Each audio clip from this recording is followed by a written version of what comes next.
지금 나이가 몇 살인가요? 35시. 벌써? 나는 20대로 봤는데.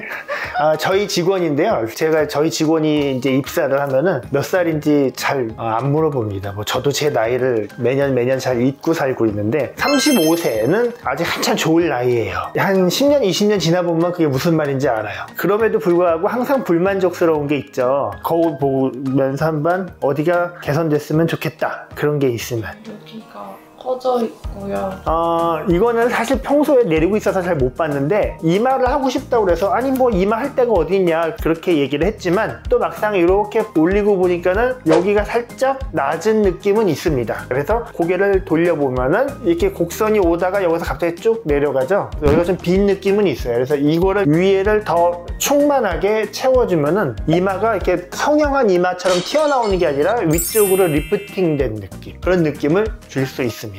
그거 외에는 다른 데는 얼굴을 보면은 뭐 전혀 뭐 할 데가 없어요. 왜냐면은 여기 하트 라인 있잖아요. 그런 데도 다 차 있고 뭐 비율이나 이런 거 다 괜찮습니다. 근데 이제 이렇게 볼륨이 충분한 상태에서 한 5년 지나면 이게 약간 이렇게 될 수가 있습니다. 그래서 이 앞볼, 이게 얼굴에서 차지하는 의미가 되게 큰데 이 앞볼의 볼륨이 잘 차 있어서 어리고 탱탱한 느낌을 주지만 시간이 지나면서 이게 쭉 내려올 수가 있기 때문에 예방적으로 여기를 잘 눌러주는 게 좋죠. 그래서 울세라를 하더라도 뭐 여기 뺨보다는 이쪽 라인을 좀 잘 관리를 해주면 좋습니다. 그 다음에 아마 한 10년 지나면은 여기가 꺼질 거예요. 그래서 얼굴이 자꾸 땅콩 모양으로 바뀌고 길어진다고 하는데 여기다가 이제 나중에 한 5년 지났을 때쯤 뭐 더 일찍 시작해도 상관없지만은 스컬트라로 여기를 딱 잡아주면은 꺼지면서 처지는 거를 예방할 수 있습니다. 오늘은 어쨌든 약간 낮아 보이는 부위를 아테콜로 시술을 할 거고요. 아테콜이 들어가는 층은 피부 바로 밑층에다가 얇게 깔아서 이렇게 돔을 형성할 겁니다.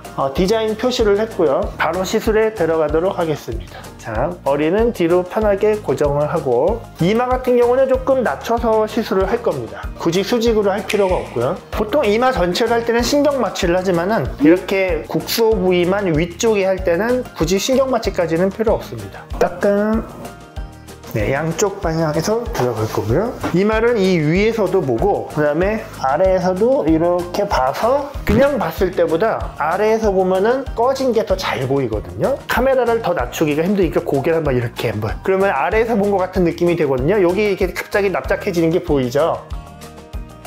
아테콜은 한 개에 0.8cc가 들어있고 실제로 사용되는 거는 0.7cc 밖에 안 됩니다. 이 캡의 일부가 소실이 되기 때문에 지금 한 개 가지고 하려고 했는데 그거 거는 양이 모자랄 것 같아요. 그래서 하나를 더 사용하도록 하겠습니다. 그래봤자 볼륨으로 굳어지는 거는 실제로 한 1cc 정도밖에 안 됩니다. 이 소리가 녹음이 됐는지 모르겠는데 이 안에 있는 섬유질들이나 유착 같은 게 캐뉼라에 의해 뚫리는 소리가 드륵 소리가 나거든요.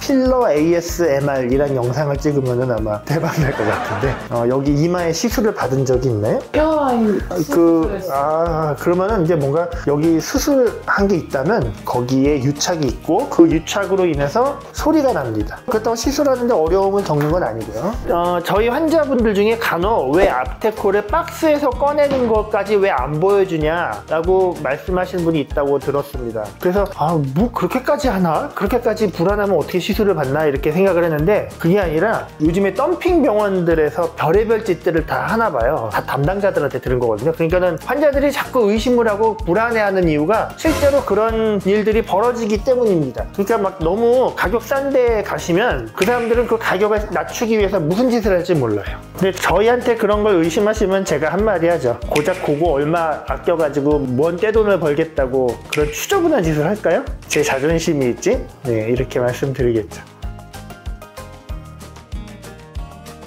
아테콜이 참 좋은 점이 밀리지 않고 넣고 나면은 이렇게 잘 띄워주거든요, 그 피부를. 그래서 뭐 막 몰딩하려고 막 애쓰고 그렇게 안 해도 되게 매끄럽고 자연스럽게 시술이 잘 됩니다. 시술 에러율 거의 제로에 가까운 아테콜.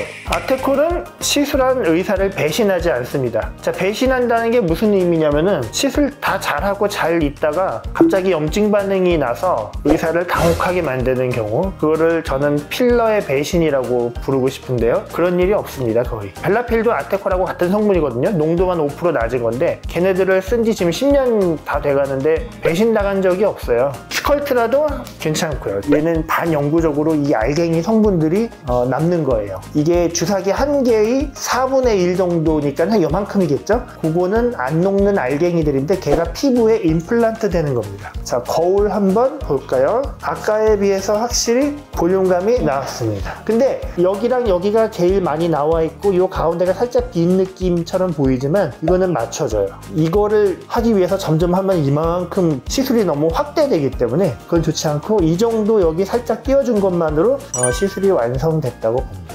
손으로 조금만 몰딩할게요. 자, 몰딩하는 것도 요령이 있어요. 이렇게 약간 들어간 부위는 모아주고 눌러서 펴주고 이렇게 하면 됩니다. 아테콜은 시술 직후에 짜주면 쭉 나오거든요. 그래서 이거 몰딩할 때 너무 다시 아까운 거 나오지 않게 조심해요. 자, 시술이 끝났습니다. 자, 이렇게 가까이서 보면 좀 잘 모르겠고 멀리서 조금 이렇게, 그러면은 미묘한 아주 한 끗 차이인데 그게 인상을 결정하거든요. 아테콜 2개로 해서 이마 위쪽 부위를 입체감을, 볼륨감을 살려주는 시술을 오늘 했습니다. 아테콜 영상을 앞으로 간간히 또 올리도록 하겠고요. 오늘도 시청해 주셔서 감사합니다.